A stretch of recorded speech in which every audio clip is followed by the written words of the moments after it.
Fala pessoal, boa noite. Estamos aqui mais uma vez para gravar mais um episódio. E antes de apresentar a nossa convidada de hoje, eu quero mais uma vez aqui agradecer as pessoas que têm nos apoiado e patrocinado esse projeto, têm acreditado nesse projeto. E eles são a Vital Barbearia, o Pastor Douglas, o Pastor Tyron, a Juliana Meligoni e o Raí, do Estúdio Raizeiro. Eu tô aqui com uma pessoa, eu ainda não a conheço, ainda não a vi pregar, mas eu tive boas referências. Disseram que era uma grande pregadora, uma mulher de Deus. Eu tô querendo trazer, eu já tava sentindo falta de trazer uma mulher de oração, de círculo de oração. A gente chama de a irmã do coque, né? Mas aí a gente começou esse projeto e acho que já é o 8º episódio agora. E até agora só vieram homens, você é a primeira mulher. E é um prazer pra gente estar recebendo você aqui, irmã Magali. Obrigada. Não é isso? Isso. A irmã é pregadora, é evangelista. Pai do Senhor, né? Para todos, que Deus abençoe grandemente. E para mim é uma honra, né? Satisfação muito grande estar aqui falando do Senhor. Eu Amém. sou ministra da palavra do Evangelho, assim, pela bondade do Senhor. Falamos de Cristo, né? É verdade. Às vezes louvamos também, assim, engrandecemos o Senhor com louvor, mas trazendo para os dias atuais mesmo, assim, o Evangelho, a palavra de Deus, que vem nos dar as vidas com a presença do Senhor, né? Trazendo as boas novas, trazendo alegria, trazendo libertação, trazendo cura, trazendo paz nos lares, que essa é a nossa preocupação. É verdade. Eu Trazer vejo, Cristo. eu desde que eu tava procurando e aí o Êxodo me indicou a senhora, eu fui ver o seu Instagram e aí eu vejo que muita gente te segue e também eu vejo os vídeos dos cultos, né? A senhora, pode chamar de você, né? Você Sim. consegue trazer ali nos vídeos que eu vejo, o seu perfil é bem pentecostal, né? Canela de fogo, é assim que chama.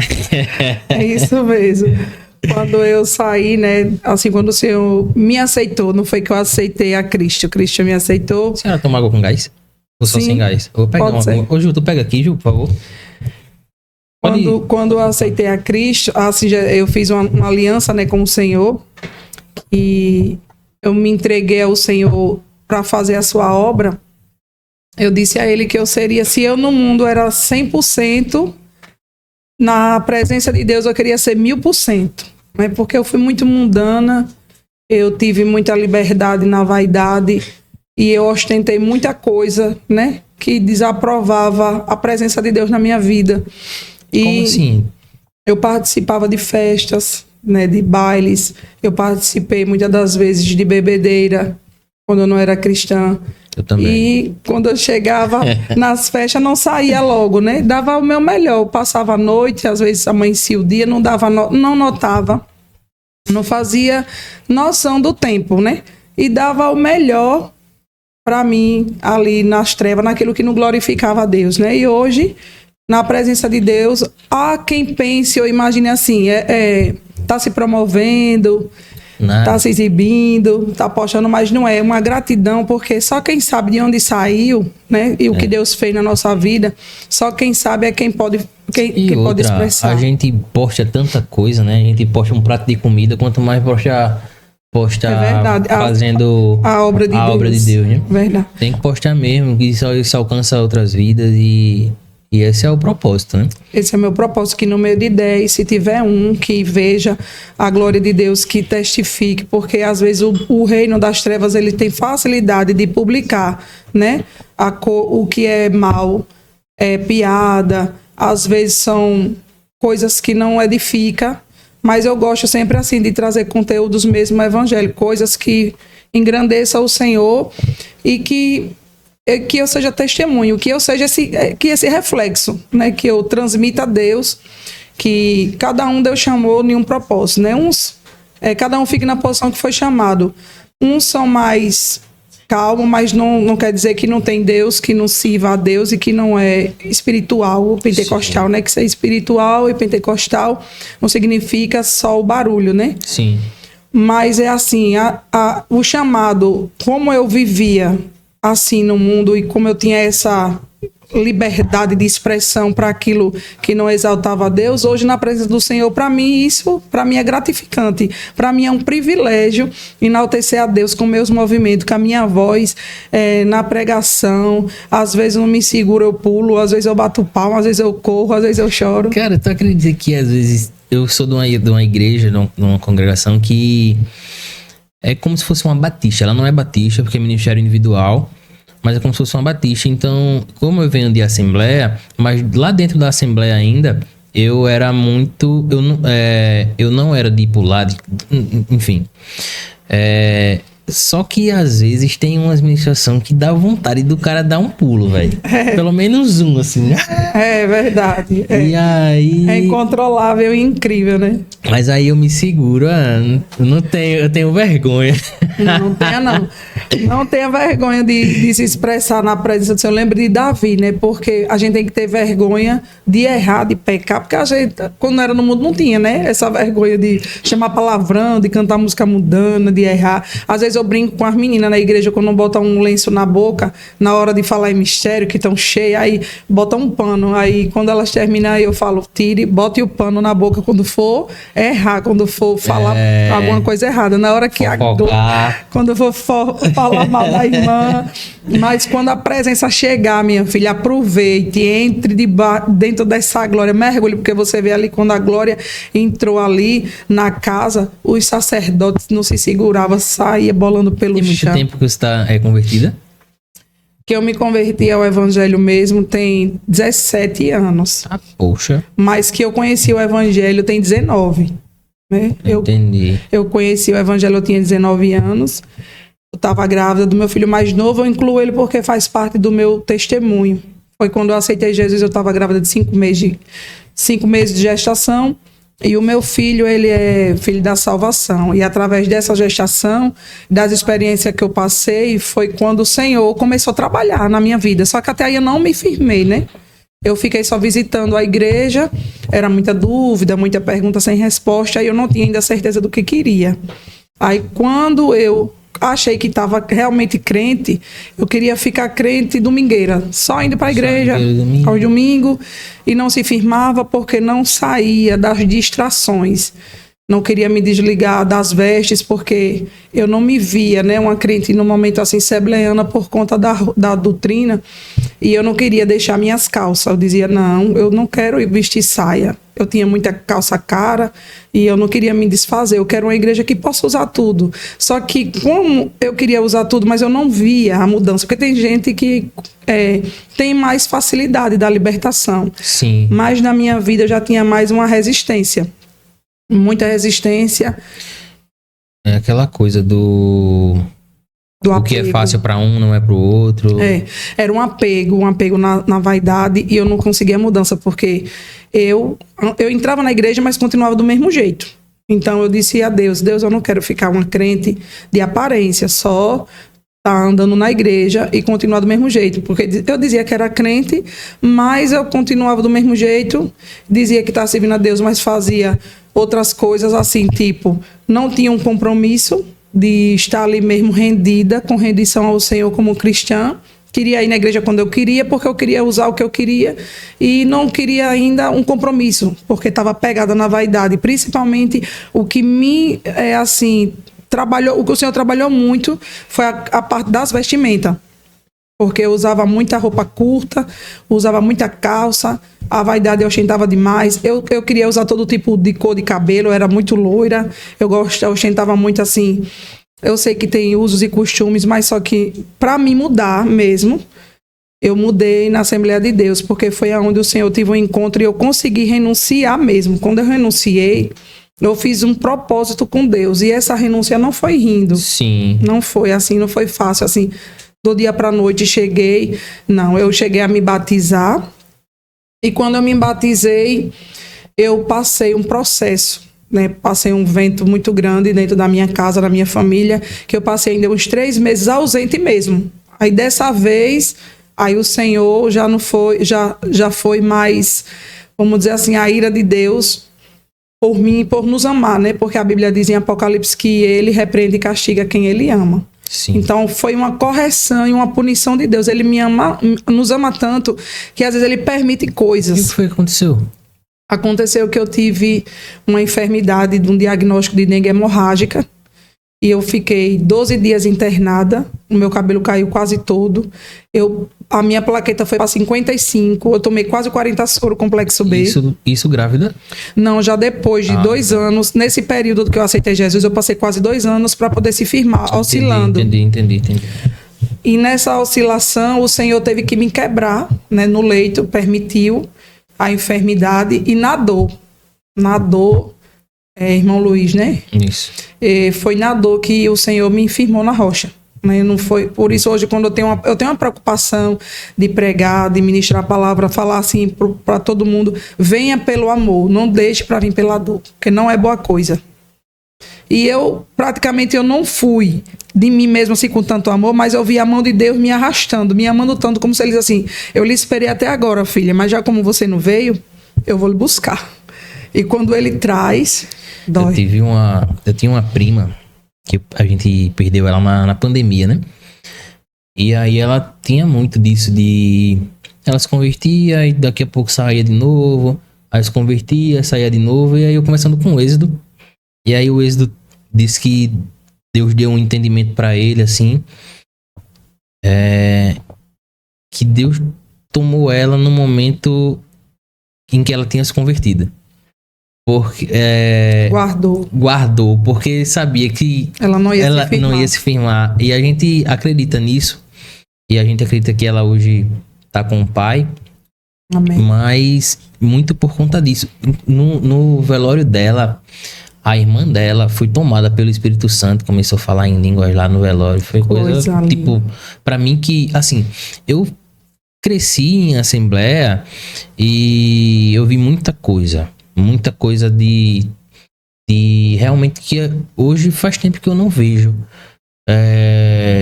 de gente ser tomada pelo Espírito, de revelação, de profecia, até de, como é que posso falar? Visão. De possessão. Sim. Faz tempo que eu não vejo. É verdade. Só que isso que faz tempo que eu não vejo não é que eu tô com saudade, não. É que realmente às vezes parece até que tudo que eu vivi, como faz tempo que eu não vejo, eu esqueci e isso me traz dúvida. Será que aquilo era real? Será que aquilo não era um teatro?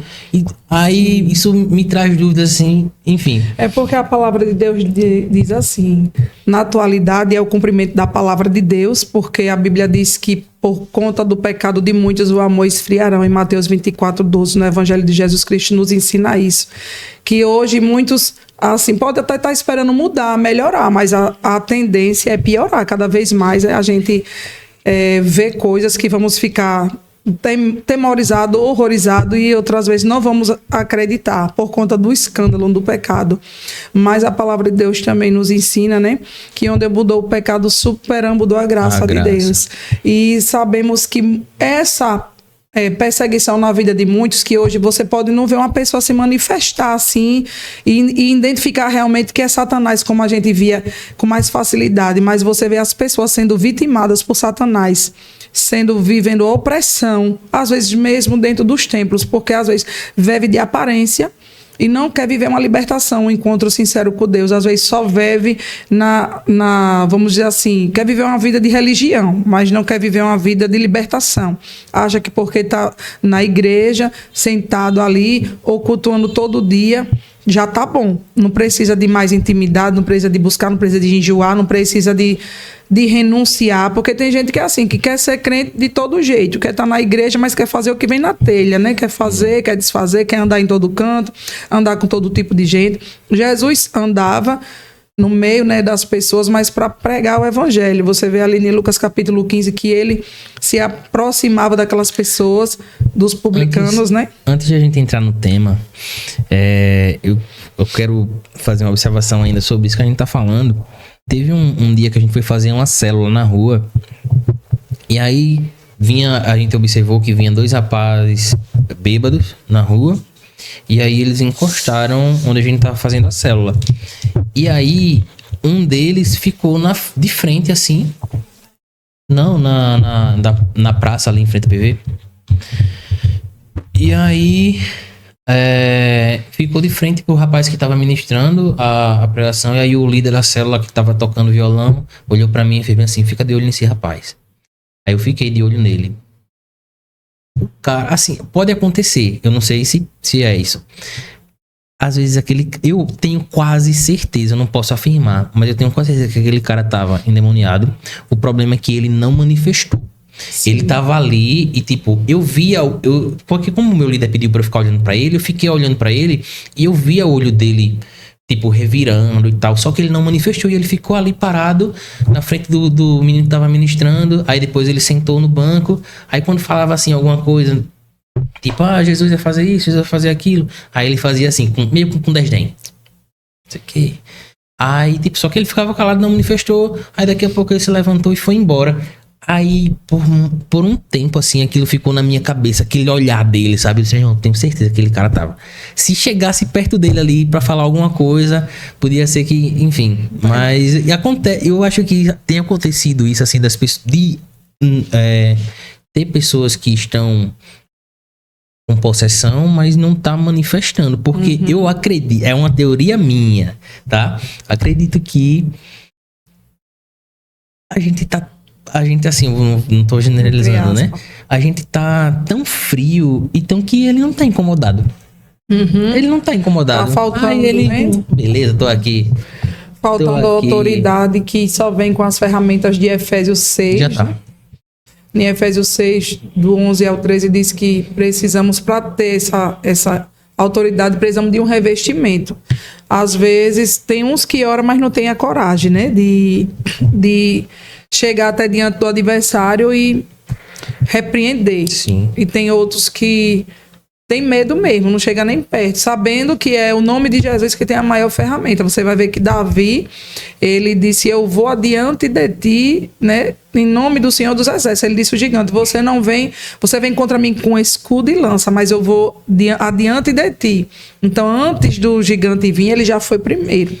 Pegando o gancho de Davi, que foi um líder, que foi um rei, ainda sobre liderança, vamos entrar no tema que é liderança em tempos de crise. O que é que a gente pode aprender com o texto base que a gente tá pensando em trazer para aqui, para essa conversa hoje, que é sobre Juízes, né, 4 e 5, que fala de Débora.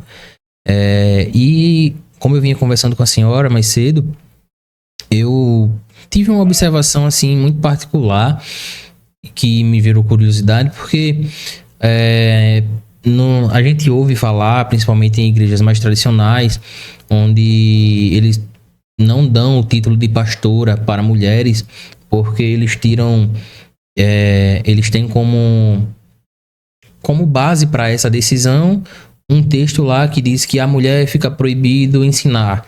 Enfim, mas lá ainda antes de Jesus, né, porque é Velho Testamento, não foi só permitido ensinar, como foi permitido governar Débora. Isso me chamou muita atenção. E outra coisa que me chama a atenção é sobre isso de liderança. O que é que a gente pode aprender com Débora?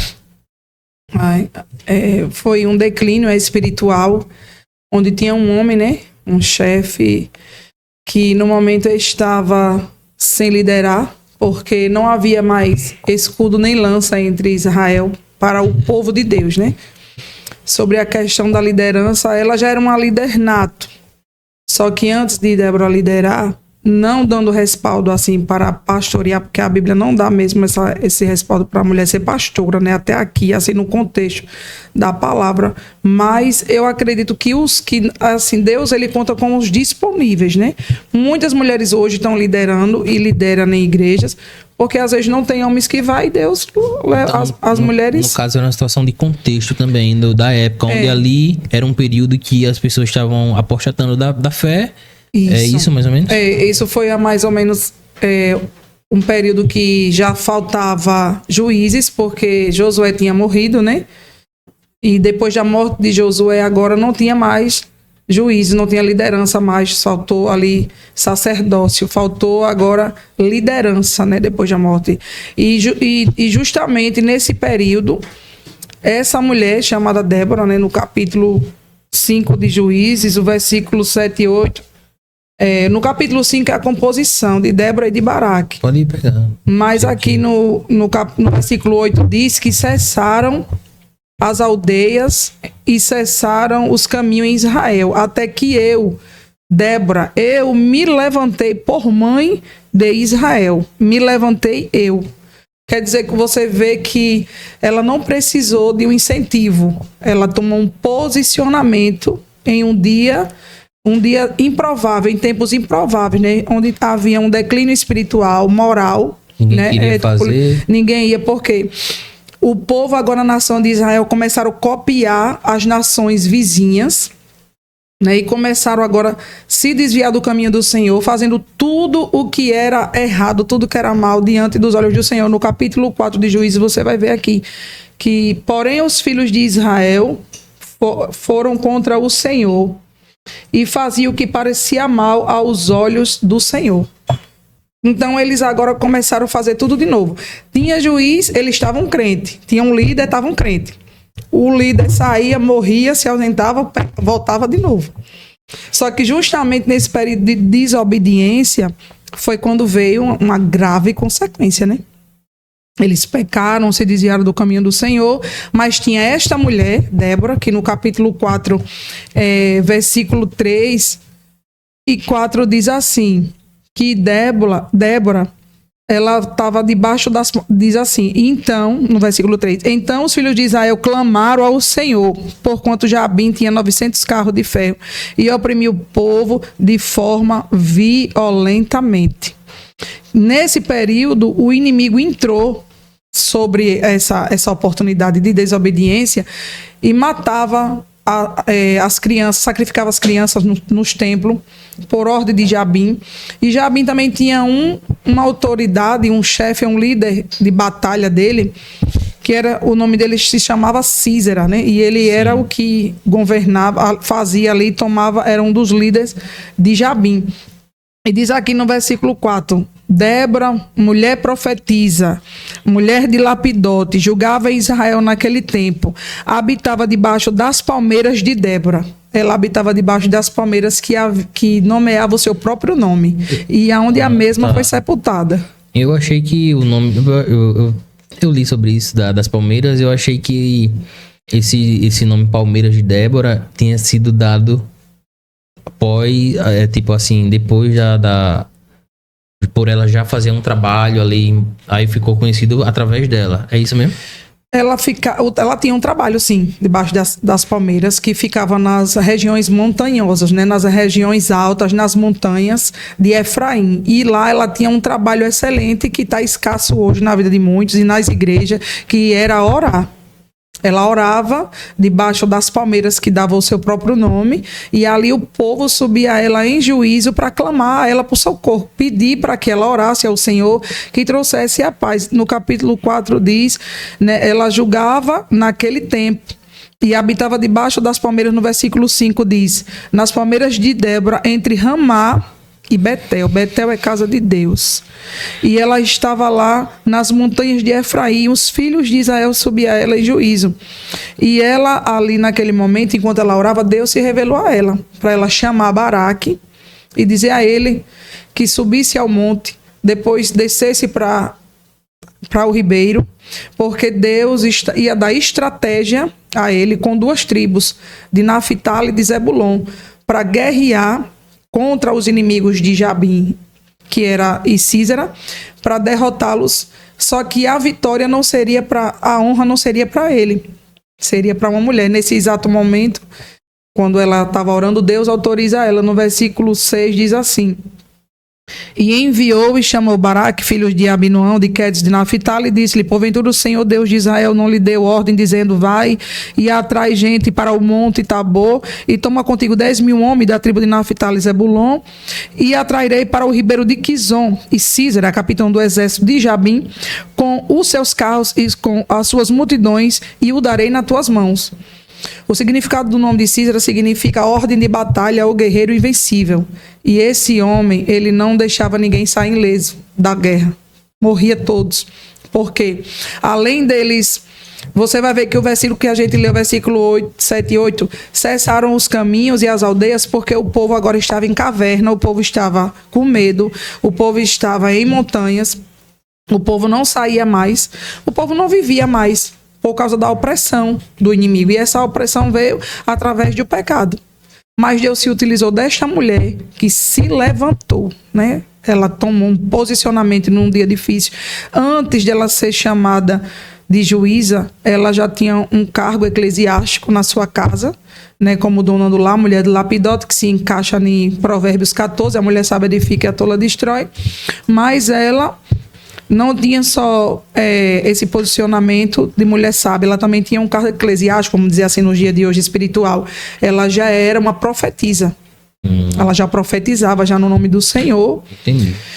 E a profetisa, ela não tinha muito respaldo, né, naquela cultura, porque era só os homens que profetizavam. Além dela, teve outra profetisa também, Ruda. Teve Ana, profetisa, Ana do templo. A Ana profetiza em Lucas capítulo 2.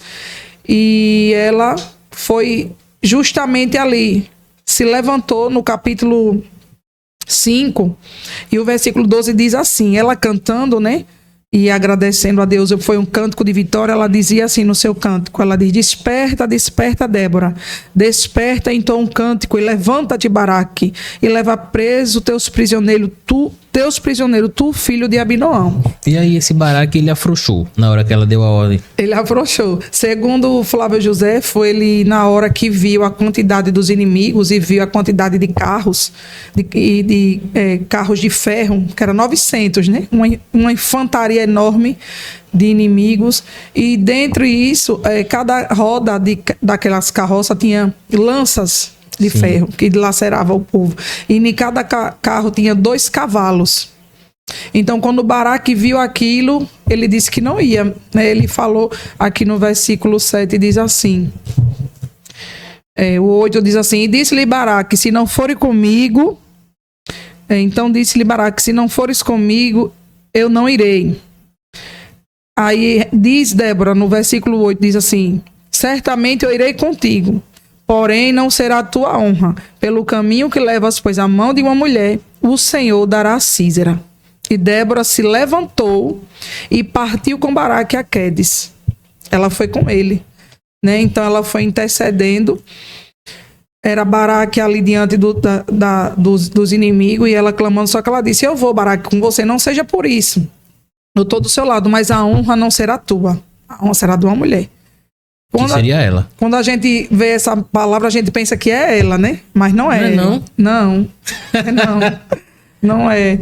Lá na frente vai aparecer mais uma personagem, né, de grande valia também, que usou uma grande ferramenta também, como era um dia também assim de uma grande decisão que ela tinha que escolher, né? Essa mulher, ela tinha que escolher ou ficar do lado de Deus, do exército de Deus, ou apoiar o inimigo dentro da sua casa. Acontecendo essa conversa entre Baraque e Débora, ela acompanhando Baraque no versículo 10, ele convocou Naphtali e Zebulon para subir o monte.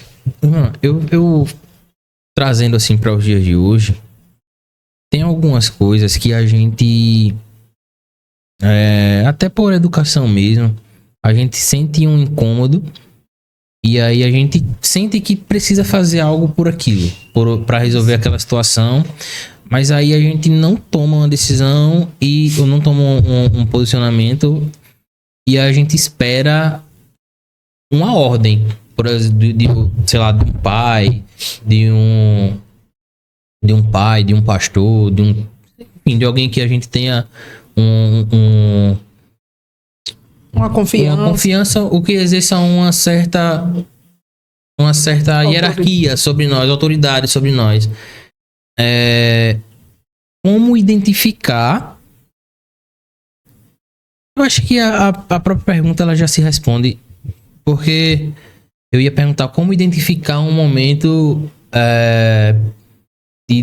onde você precisa se posicionar. Só que eu lembrei agora também de uma frase que eu acho que foi o líder da gente lá da célula e nosso pastor também, Douglas, que ele falou, que ele disse, eu não sei se foi isso, eu posso estar enganado, mas eu ouvi alguém falar, que quer identificar o seu chamado é algo... seu chamado está em algo que você se sente incomodado. Por exemplo... Naquilo que confronta, né? Confronta, por exemplo, você quer mudar, você tá incomodado com a situação do seu bairro e você se levanta como um líder comunitário para resolver a situação do seu bairro. Sim, para não confrontar, né? Débora, ela teve a decisão de se levantar para orar ou de desistir e dizer assim, não, o problema não é meu, eu não tenho por que se preocupar, né? Mas você vê que ela não era mãe física, mas foi mãe espiritual, porque não fala de filhos, que ela teve filhos físicos mesmo, que ela foi mãe, mas ela foi mãe espiritual. Ela disse, me levantarei como mãe em Israel. Então, a mãe é o líder, como você falou aí, questionou sobre essa colocação e conotação, há uma junção assim de, quando você vai liderar, você vai cuidar, né? A mãe, ela cuida do filho, a função da mãe é cuidar, é uma responsabilidade. Então, como ela disse, eu me levantarei como mãe, ela estava dizendo, eu assumo a responsabilidade do meu povo, que também é minha. Ela não omitiu o socorro, né? E liderar em dias de crise, de dificuldade, em meio ao confronto, em meio ao desafio, é se posicionar justamente na dificuldade. Porque às vezes a gente, irmão Luiz, queremos fazer alguma coisa quando tudo tá ok, tá tudo no seu devido lugar, e quando já tá tudo certinho, aí a gente tem autonomia, tem alegria, tem disponibilidade, e a gente tem aquele impulso de querer, eu vou fazer porque ali é um lugar bom. Mas eu quero ver você liderar no improvável, no lugar difícil, no dia do desafio mesmo, assim, você identificar a sua identidade, né? Você denunciar a sua identidade de Cristo. Ela estava ali. Ela foi uma mulher hebraica, né, ali em Israel, mas ela identificou as suas qualidades com o Senhor, com o seu testemunho, porque o povo subia a ela porque ela era mulher de Lapidote, procurava ela porque ela, mulher de Lapidote, mulher de testemunho, uma mulher separada, uma mulher que tinha respaldo. A Lapidote quer dizer isso, é? É, uma pessoa... Eu achava que era o nome do esposo dela. Lapidote significa tochas, né? Não tem especificamente assim uma conclusão que é sobre o esposo de Débora, né? Mas se você for estudar sobre essa questão, fala mais sobre o testemunho dela, que ela era uma mulher de testemunho destacada, né, ali em Israel, porque o povo subia ela em juízo, porque ela, antes de se levantar como mãe, ela era profetisa, e profeta no contexto é separado, né? Até as vestes do profeta era diferente, era veste de animal. O profeta, ele não profetiza o que ele quer ou o que vai agradar alguém. Ele tem a incumbência, a responsabilidade de falar aquilo que causa confronto, né? Sim, e tem riscos, né? Quando a gente se posiciona dessa forma, tanto como profeta, como se levanta numa situação dessa como Débora, tem riscos, né? Vai incomodar porque não vai agradar todo mundo, né? Tem gente que vai querer tomar a frente, vai querer, tanto que incomodou, né? Incomodou os inimigos, e já há 20 anos oprimia aquele povo, o povo não tinha paz. Né, desde o capítulo 2 de Juízes, você vai ver que o povo, eles serviam ali a Baal e Astarotes, né, que era um engano maligno, um engano espiritual, uma mistura. Havia uma idolatria, e essa idolatria agora tinha que sair do meio, porque a ordem de Deus era tirar os deuses estranhos. Às vezes a gente acha que a idolatria é só diante de esculturas, mas às vezes no mundo espiritual a opressão maligna, porque algo infiltrou e a gente deu legalidade, deu brecha, e o inimigo se infiltra através da nossa desobediência. E diante da desobediência desse povo, trouxe esse prejuízo, né? Eles pegavam as crianças, consagravam no templo a Astarote e a Baal, e o que significava... os pais não tinham mais paz, não tinham liberdade. Esqueci de mandar a localização pro Êxodo, vou mandar aqui. Rapidinho, pode falar.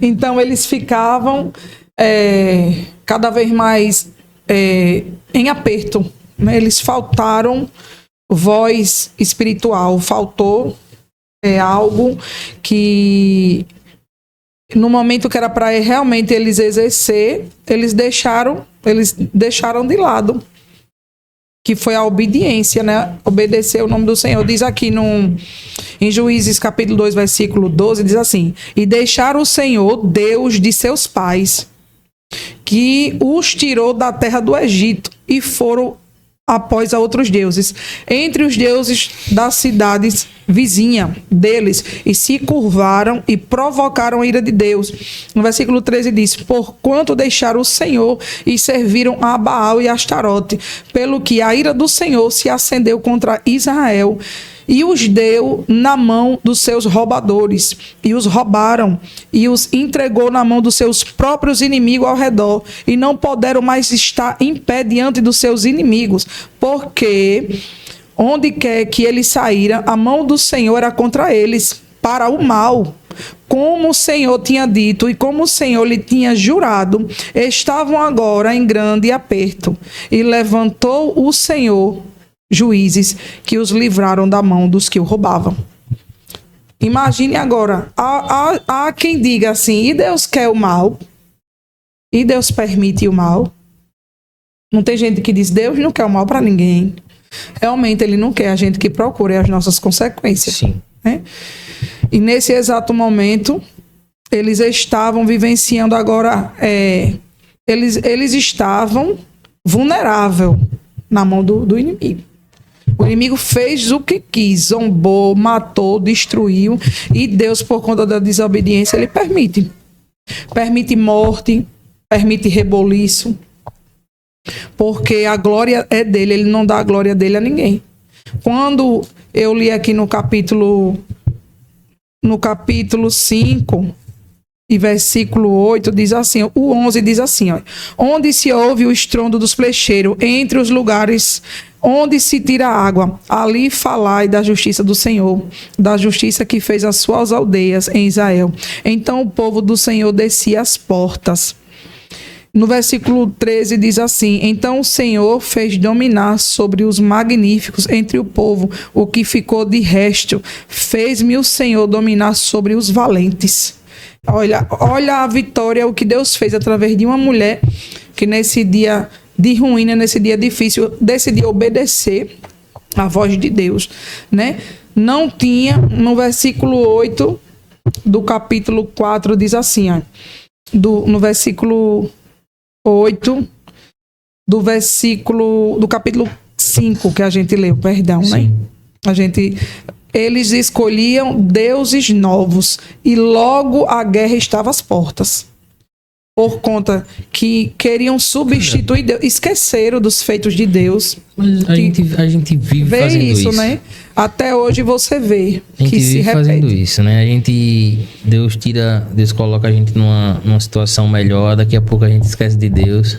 Aí a gente aperta de volta, novo. aí aperta de novo. Aí tá numa prova, aí ele dá a vitória, depois prova de novo, né?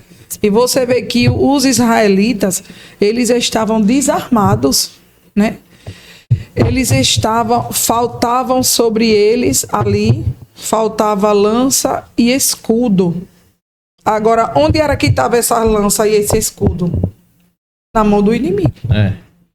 O inimigo tomou o território, eles não tinham mais punho, não tinham mais autoridade nenhuma, só tinha vergonha, né? E o inimigo tinha 9.000 carros, como é que era? De guerra, né? Era, eles Os caras tinham tudo, era como se fosse hoje, comparando hoje com a atualidade, é como se fosse um poderio de guerra dos Estados Unidos, a vida. Isso, eles tinham 900 carros de ferro. 900 carros de ferro. E os cabas sem nada, sem nenhuma flecha, sem nada. Escudo. Mas tinha uma mulher de oração.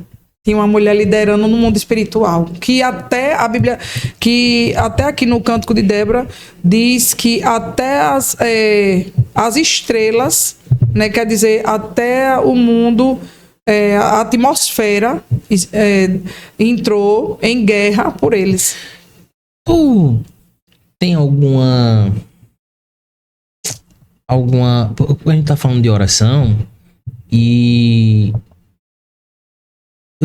eu confesso que eu sou um homem muito falho com relação a isso. Com relação à oração, eu oro, mas às vezes oro com uma preguiça, deitado na cama, não boto o joelho no chão. Volte hoje. E eu queria saber, assim, o que te faz, o que tu já viveu através da oração, que te faz ter uma certeza tão grande do poder da oração, que tu não abre mão disso por nada?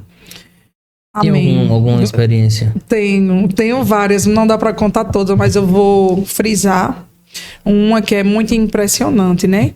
Eu vou esclarecer aqui logo a mulher que Débora venceu através da oração. Primeiramente foi orando. Eu me espelho nela, né? Que foi uma guerreira. Na oração ela guerreou orando no joelho. Não foi com espada, ela não foi ali com as espadas lutando com ele, né? Mas ela foi orando. Eu aprendi muito. E mais na frente, você vai ver que foi Jael, outra mulher também, né, das tendas, que destruiu o inimigo dentro de casa, usando duas ferramentas. Que essas ferramentas hoje, que a gente podemos utilizar no mundo espiritual, é a oração, que é a ferramenta que Deus nos concede. Ela usou um martelo e usou uma estaca para matar Císara, que correu na hora dessa guerra para dentro da tenda dela. E ele era muito próximo do marido dela, como é o nome do esposo dela? Eber. E ela agora tinha que decidir ou destruir o inimigo dentro de casa, ou então deixar ele lá à vontade. Só que ele já tinha matado mulheres, violentado mulher, matado criança, ela sabia da forma daquele inimigo. E eu aprendi que ela utilizou-se na mão dela uma ferramenta poderosa que ela sabia usar, que ela tinha habilidade. E essa ferramenta, Luiz, hoje só tem um que pode nos fornecer, é Deus. E a gente só consegue essa arma de guerra, que é uma arma de guerra, é uma arma muito potente, é uma arma de destruir, destronar o império do inferno, destruir qualquer potestade que tenta se levantar contra a vida do cristão e contra Deus, porque eles batem diante dos pés do poderio de Deus, eles batem continência, estão todos debaixo, as hostes espirituais estão debaixo dos pés do todo-poderoso Deus. É a oração. Essa é a arma poderosa a qual você me perguntou. O que me faz compreender ter essa certeza é orando. E foi orando que eu vi milagres de salvação nas famílias, nos lares. Primeiro eu sou um desses milagres, né? Que foi através da oração que Deus me alcançou. Pessoas orando por mim, mulheres espirituais, mãe espiritual que me adotaram como mãe espiritual. Deus me deu duas pessoas no início do meu ministério que não abriu mão de mim. Uma que eu trabalhava na casa dela, era uma benção de Deus, a irmã Lucivalda, uma das dirigentes do meu departamento, que ela não abriu mão de mim. E outra senhora que depois que eu aceitei Jesus, na cidade onde eu morava, em Porto Real do Colégio, eu fui para Sergipe. Eu achei que lá não ia congregar porque eu ia ficar se escondendo. É longe, Porto Real do Colégio. É longe. E de lá eu fui para Itabaiana. E na cidade de Itabaiana Deus usou uma irmã lá para cuidar de mim, mas o esposo dela, a irmã Luciene e o pastor Wilson, e eles. Paulo planta, Paulo rega, mas só Deus dá o crescimento, né? Uma plantou lá em colégio e a outra ficou regando lá em Itabaiana. E nesse período que o Senhor me revestindo na oração, eu orando muito com eles, eu fui em uma viagem, uma visita, que esse foi o que me marca e me arrebenta até hoje. Eu vou fazer um teste, eu vou começar a orar de joelho. Vou fazer um voto com Deus. Isso, faça, você não vai se arrepender. Você vai ver que Deus vai usar você de forma mais do que o que já usa. A oração na madrugada é realmente mais eficiente? A fila é menor, né? A fila é menor, porque não... Um cafezinho pra mim, tá muito frio esse estúdio hoje. Não, onde todo mundo quer dormir, quer estar no cômodo, no cansado, mas você tá ali na presença, meu irmão, é impactante. Fora as experiências, assim, que Deus nos faz viver. Ele abre visão, assim, Deus já me abriu visão na madrugada, já me mostrou coisas que eu achei que ele tava enlouquecendo, mas foi verdade, que ele cumpriu. E ele já falou comigo mesmo, na minha boca, eu orando, ele se revelou a mim, em profecia, falando comigo, tomando a minha boca pra mim. Olha, Meu irmão, foi uma coisa dentro de casa que parecia que eu ia enlouquecer. Assim, quando eu acordei, a vizinha disse assim: ontem tinha algo errado na casa dessa mulher, jogaram as panelas no chão, deram um murro na parede, mas não teve nada disso. Foi o impacto, né? Eu fiquei de pé no poder de Deus e eu saí da sala para a cozinha. Justamente na parte da cozinha, era do lado da casa da vizinha. Quando eu ouço essas histórias, eu tenho muita vontade de ter uma experiência nesse sentido, porque eu tenho absoluta certeza que ia aumentar muito mais a minha fé. Pois vai, em nome de Jesus. Amém. A partir de hoje eu profetizo. Você vai viver o sobrenatural de Deus. Enquanto você não se render verdadeiramente como o Senhor quer, uma entrega, né? Como Zacarias disse ali em Zacarias 1:3, torna-te para mim e eu tornarei para vós. Você não vai viver esse impacto. A gente tá num processo, assim, eu falo por mim, a gente tá num processo, a gente tá conhecendo a Deus e esse projeto aqui, ele é muito disso, porque cada vez que a gente senta aqui com uma pessoa diferente e a gente vai aprendendo e realmente é aprendendo no sentido literal, a gente vai aprendendo mesmo, assim, e vai plantando, cada pessoa que chega aqui, que conta um testemunho, uma coisa, vai plantando na gente também uma semente que a gente quer viver a mesma coisa que você vive, que você já presenciou, já viveu, e a gente quer também isso e começar, enfim, mas é mais ou menos isso, a gente tá nesse processo, né, pra quem tá assistindo aí, não vá me taxando como um não crente, calma, tô no processo. É um crente que tá caminhando, engateando e começando as novas experiências agora. Como eu falei para você, a experiência que eu vivi na oração, eu recebi um convite em um sítio. Nesse sítio tinha uma casa de farinha, em Sergipe, no assentamento, uma cidade chamada Santo Amaro das Brotas. E lá tinha uma igreja que só tinha uma dirigente e não tinha cristão. Só tinha essa mulher orando, pensando em desistir, de não estar ali naquela congregação porque faltava cristão. E através de um convite do irmão, eu cheguei até essa casa.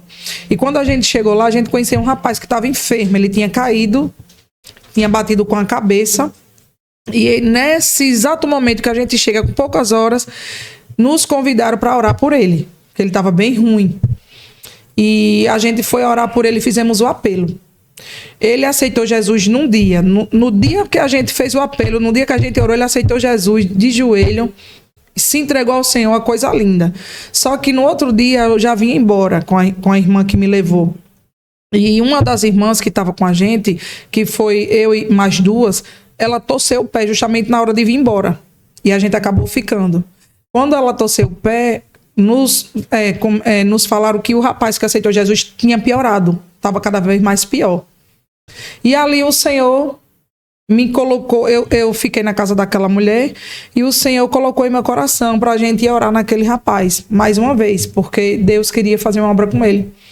E Deus se revelava, ele não mais na terra, né? Quando eu comecei assim, o Senhor colocou no meu coração, apressa os teus passos para orar pelaquela vida, era porque Deus tinha pressa em salvar.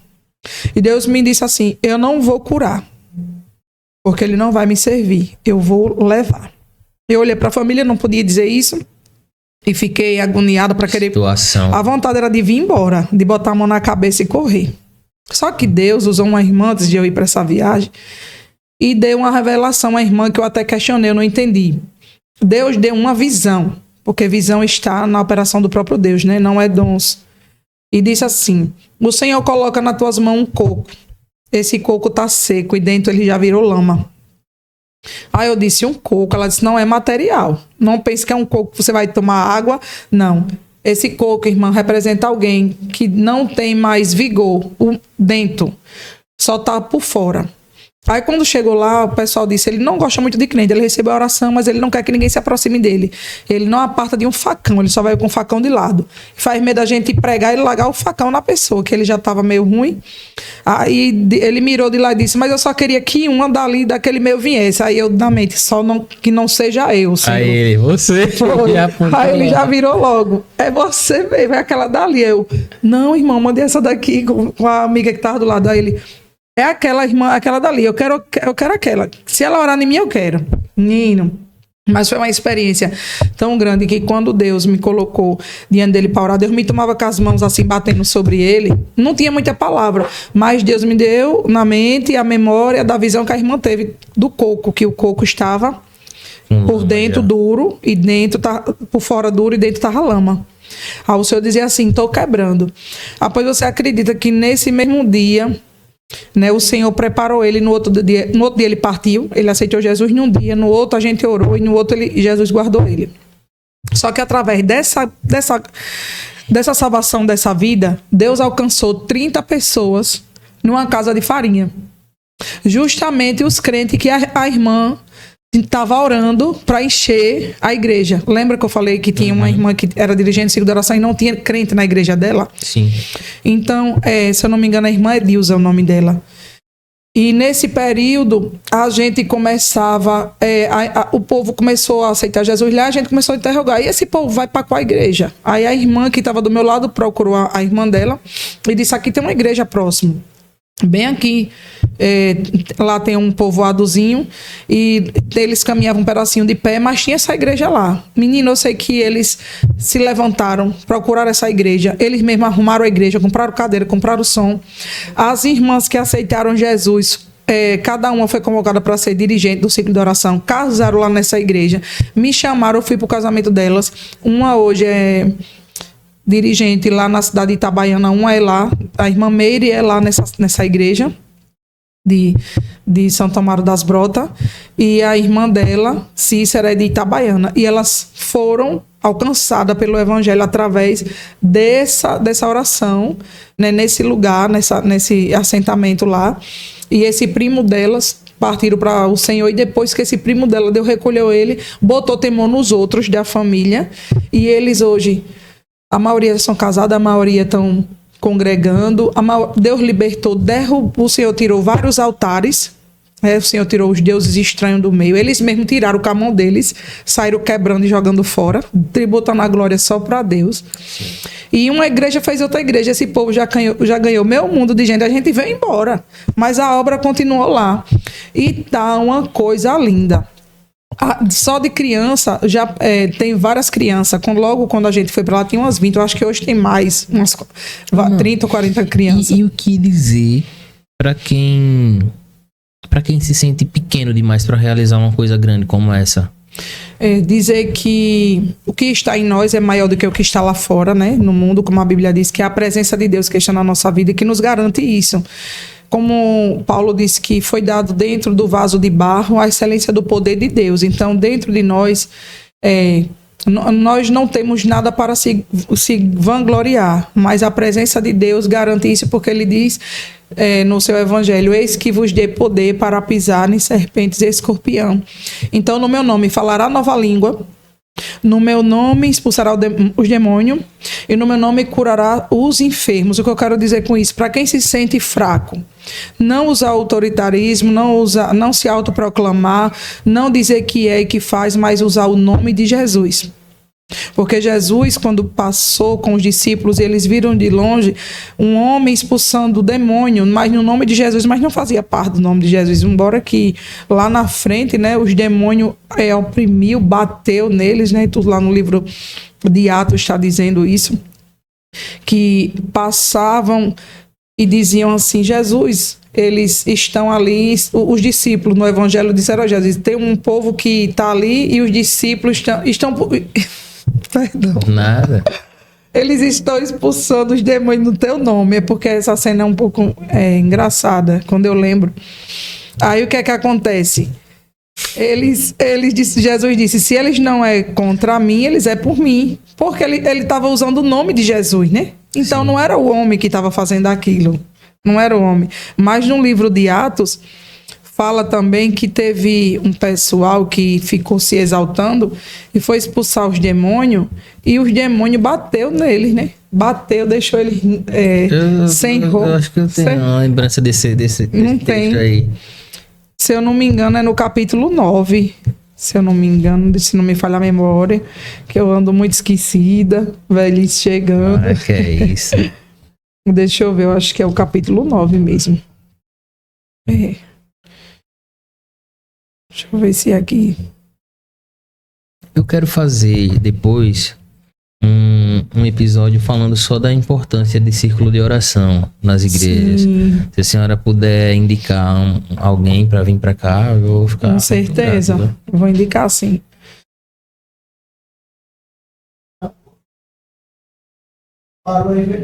Não. Achou? Eu tô olhando aqui se é no capítulo 9 é 19. Eu acho que eu tô... olha aí, Adrian. Por favor. Depois você corta. Você edita essa parte. Olha aí. Onde o demônio bateu. É em Atos. Agora eu não tô lembrado aqui. Eu acho que é Atos 19, meu Deus. Deixa eu ver. Eu acho engraçado, porque quando eu começo a ler essa parte, aí eu fico assim, vendo, né? Na minha mente vem aquela... Imaginando, né?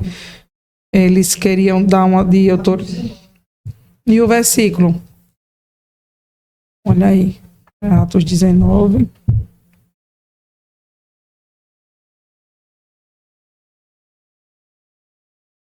É, 13, né? 13 e 15.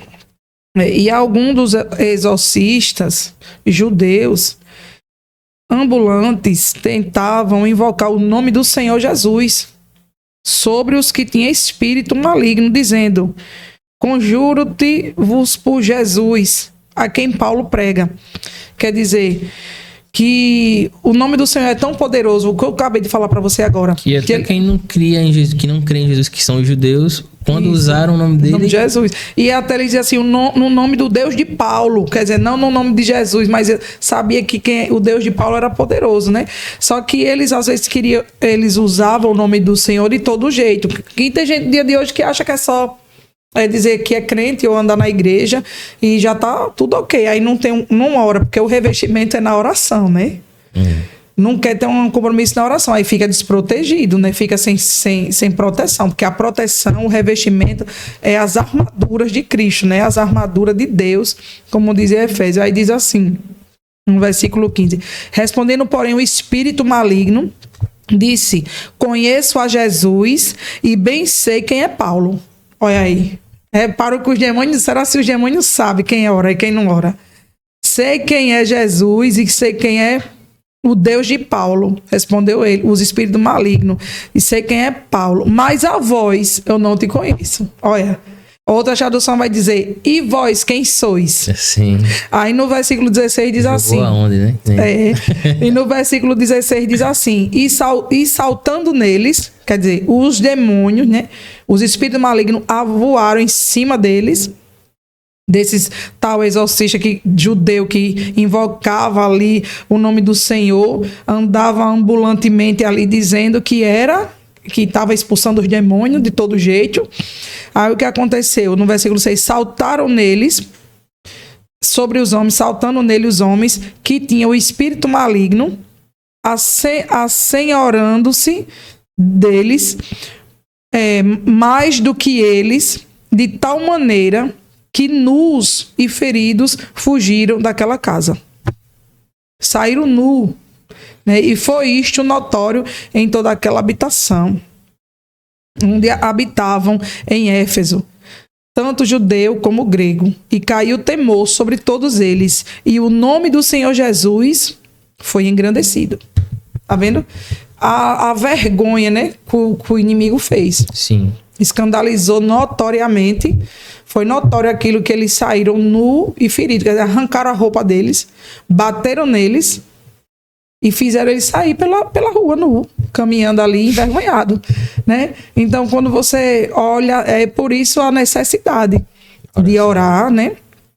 De se aproximar mesmo, porque é uma responsabilidade, né? Não só para quem prega, para quem canta, não. É uma ordem de Jesus e fazer discípulo, e pregar o meu evangelho. Ele não disse assim, você pode ir, ele não foi uma pergunta, né? Lá em Jerusalém, quando ele disse ficar em Jerusalém, em Atos capítulo 1, você vai ver que ele fala ficar em Jerusalém até que do alto seja revestido de poder. Também não foi uma sugestão, como que diz assim, quando você quiser, vá, né? Vá. Sim, uma escolha, não, você tem que ir, né? Irmã Magali, deixa eu pedir para a senhora mandar uma mensagem direta para quem tá assistindo a gente aqui e que de alguma forma possa agregar na vida dessa pessoa, no sentido de liderança, de se posicionar. O senhor pode falar essa câmera? Para você que tem um ministério está caído, prostrado no momento, não tem força mais para liderar, desistir do chamado do Senhor, eu quero lhe dizer que ainda dá tempo, né? Você retornar às suas responsabilidades, retornar ao primeiro amor. O primeiro amor que está escrito ali no livro de Apocalipse, capítulo 2, do 1 ao 5, diz que foi um abandono, né? Deixaram a mercê, abandonou, não foi perder o amor. E quando você não quer mais exercer uma responsabilidade que Deus confiou na sua mão, você está abandonando, você está omitindo, né? Está negando a sua fé, porque a fé sem a obra, ela é morta. E Deus nos chamou para exercer, colocar a mão no arado, arregaçar as mangas, partir para o campo, porque os ceifeiros são poucos, mas a seara é muito grande. E nesse tempo, para este tempo, nessa geração, Deus conta comigo, Deus conta com você, né? Não foi fácil. Você vai ver que Paulo, mesmo preso, mas estava ali orando por Éfeso, ele estava de joelho, né? Clamando ao Senhor por aquele povo que estava ali errando, pecando, se filtrando em doutrinas muitas das vezes erradas. Mas ele estava ali com suas cartas a punho, exortando o povo, pagando preço, e não desistiu. E orava para o grego, para o judeu. Ele não escolhia lugar, não escolhia pessoas, né? Que Deus possa lhe dar a direção, dar o amor, colocar no seu coração o amor pelas almas, que você se coloque no lugar daquelas pessoas, que você possa compreender o amor de Deus pelas almas, porque a salvação não está condicionada ao homem, ainda é condicionada a Cristo. E Jesus veio para salvar o que se havia perdido, né? Amém. Não é só... pode ter o maior vil pecador que existir, ostentar o maior pecado que tiver. Jesus te ama, ele te chama e ele te quer e quer fazer de você. Ele pega do lamaçal do pecado, ele dá um banho de sangue, ele usa como profeta, como missionário, ele pega a mulher, ele tira do prostíbulo, ele arranca a meretriz, ele salva um drogado, ele tira da cracolândia, ele tira dos vícios, tira dos bares. Ele faz um missionário, faz um pastor para cuidar das pessoas, para honrar o ministério dele na sua vida e na minha. E o Senhor, ele tem prazer nisso. Só que ele não tem prazer naquele que recua, né? Ele não tem prazer naquele que coloca, até começa. Talvez você até começou, né? Até começou alegre, animado na obra, cantando, pregando, profetizando, com dons espirituais. E hoje está aí estagnado. Mas pelo poder da palavra de Deus, em nome de Jesus, eu quero profetizar para você que no poder de Deus você vai desbravar, glória a Deus. No poder de Deus você vai avançar. E no poder de Deus você vai ser um luzeiro, uma tocha, onde você passar, vão ver Cristo na sua vida, vão testificar como falavam ali de Eliseu, quando passava para o monte, né? A Sulamita falava ali em 2 Reis 4. Veja, ela dizendo ao seu marido, veja que este que passa aqui é um santo homem de Deus. Que quando você passar, as pessoas testifiquem de Deus na sua vida, dizendo ali vai uma santa mulher de Deus, um santo homem de Deus. E assim como Deus fez na minha vida, Ele pode fazer na sua. Lhe resgatar, lhe salvar, lhe encher da glória dEle, lhe usar na terra para louvor do nome dEle. Eu creio, profetizo libertação nessa noite. Amém. Eu profetizo que as cadeias se quebrem, irmão Luiz. Amém. Eu profetizo que as barreiras caiam por terra. E que o Senhor venha fazer prosperar grandemente esse projeto. E que vidas venham ser alcançadas. E que mesmo ao vivo, assim, ao público eu digo, Deus quer muito de você, porque Ele te deu muito. E Ele sabe que você tem muito para Ele. É só o começo, mas Ele quer uma entrega maior. Sinta uma glória dentro de você inundando nessa noite, porque o Espírito Santo, Ele te convoca para uma responsabilidade maior. O que Ele manda te dizer neste lugar: não quero emoção, não quero aparência, quero entrega e verdade, porque eu sou justiça. E quando essa aliança estiver firmada em meu altar, como eu quero, tu vai ver o que eu vou fazer na tua vida. Não questione o que passaste, mas agradeça pelo que vai vir. Porque chegará um novo tempo e tu serás um novo homem e te usarei de forma diferenciada. Rebadavassúbria. Muitos não irão te reconhecer. Muitos vai até questionar e vai até estranhar como Deus vai atuar na tua vida. Mas ele vai fazer uma restauração, primeiro de dentro para fora, e no teu lar, na tua família, no teu casamento. Porque o inimigo ainda lança influências e seta para destruir. Porque sabe que se te jogar na sarjeta, apaga os teus sonhos, te lança nas trevas. Porque o que o diabo queria era que você fosse um homem perdido no mundo, no pecado, no mundão, na prostituição. Que você fosse um prostituto. Mas Jesus te chamou para ser luzeiro, para ser tocha. E esse projeto aqui está de pé porque é promessa. Mas Satanás luta para tentar atrapalhar. Mas quem começou a boa obra, irmão Luiz, é fiel. Deus vai mandar recursos de outro lado. Deus vai levantar pessoas, vai dar suporte. Deus vai preparar o seu emocional e vai lhe estruturar assim, olha. Na prova. Deus lhe aprova. Na prova ele te sustenta. Na prova ele te coloca de pé. No aperto ele te deixa crente.